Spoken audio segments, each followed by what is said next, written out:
All right, we're here with head coach Dave Arnold, head coach of the National Championship 1984 team.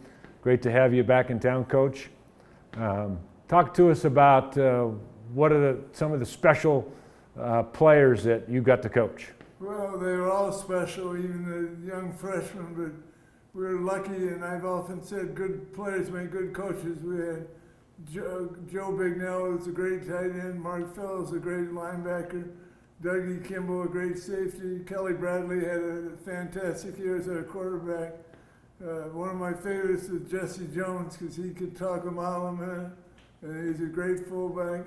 And it goes on and on. It's not fair to some of the kids who leave them out, but those kids really come to the forefront.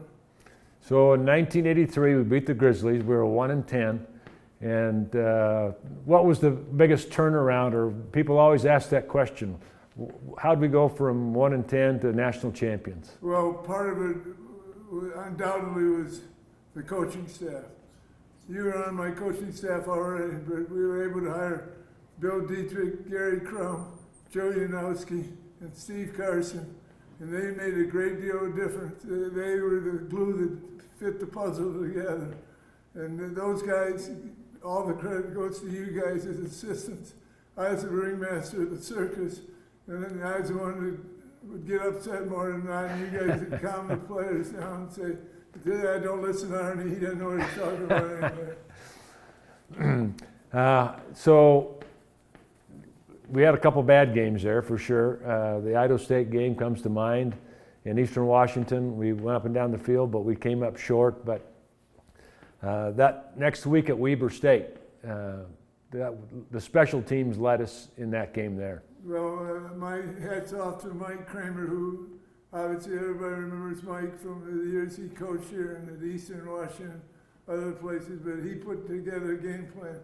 We blocked 3 punts in the first half, 2 for touchdowns, 1 for a safety. And you offensive guys just took the bull by the horn. We ran up and down the field and won, I believe, 45-0. And then the ball was rolling, and we didn't stop until we got home from Charleston. And then, of course, one of my favorite memories was the Fresno State game down there. We were down 2 touchdowns in the fourth quarter, if I remember right. Hit there, Fresno State head coach or coaches took the headsets off on the sideline, thought it was over. How about that finish? Well, that was Kelly Bradley had an unbelievable game. He threw for 460 yards. But I say till I go to my grave, the drive in the last minute with no timeouts, and we took the ball 75 yards, bingo, bango, perfect throws, perfect catches, perfect routes, and great determination. And I go back, I regress a little bit. That was a symbol of that team. They believed, and they were a team. The brotherhood of that team is the most amazing thing I've ever been around. It's unique, and it's once in a lifetime, perhaps. It was, for me, once in a lifetime. But that win at Fresno sealed us getting the number 2 seed, getting a bye in the first round of the playoffs, and getting to play 2 playoff games in Reno H. Stadium. It's not the same stadium it is today, yeah. But that's okay. We had a great home field advantage. Yeah.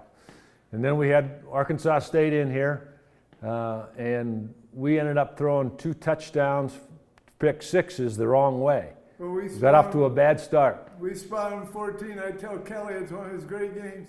He threw for 4 touchdowns, 2 for them and 2 for us. Yeah.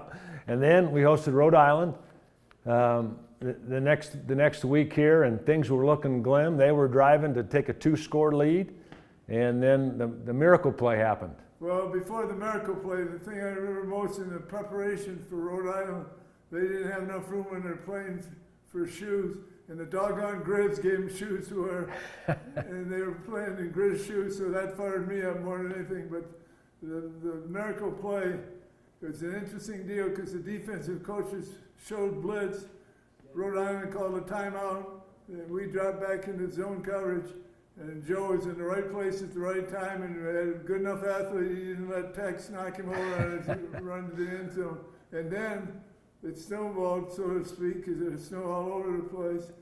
We got the onside, not the onside kick, the squib kick, just to keep it away from on the frozen tundra of Reno H. Stadium. And Mark Harwood, I believe, recovered. It might have been Kenny Lang. It was one of our special teams kids. Recovered, and Eric Miller, God rest his soul, ran in and bounced off about 4 guys, and what looked like a great season turned into a fantastic season. And then, of course, the national championship, we had about 24 hours of practice before we had to get on the plane to Charleston. Quick turnaround. We got down there, and what do you remember about that game itself? A lot of things I remember the whole week.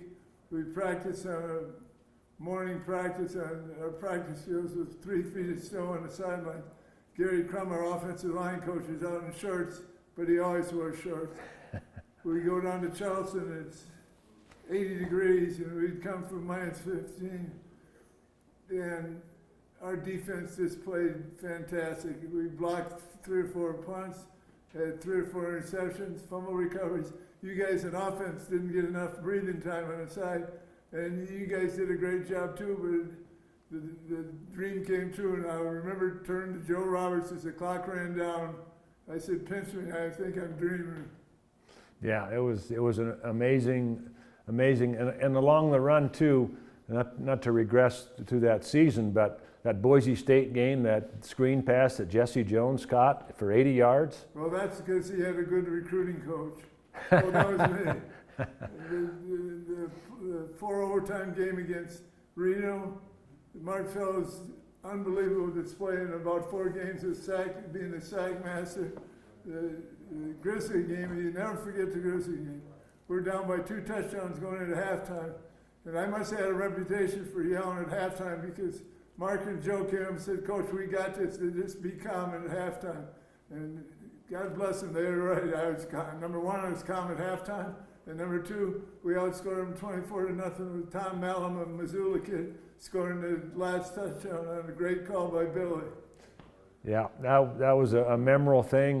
Of course, this weekend we're having a 35-year reunion for the guys, and it's going to be a great turnout, and it's so special for you and the coaches to be back here at Montana State. Well, I think of all the kids that played on that team, and then I think of the ones that are passed on now.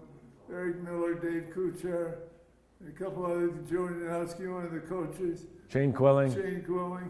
And they all meant so much to all of us, but seeing them brings back an outflowing of emotions to me. I gotta be careful that I don't get too emotional on this thing, because that year in my coaching career is the most special year I've ever been with or been around. Well, it's great to have you guys back, and it's going to be a special weekend. Thank you. It's great to be here.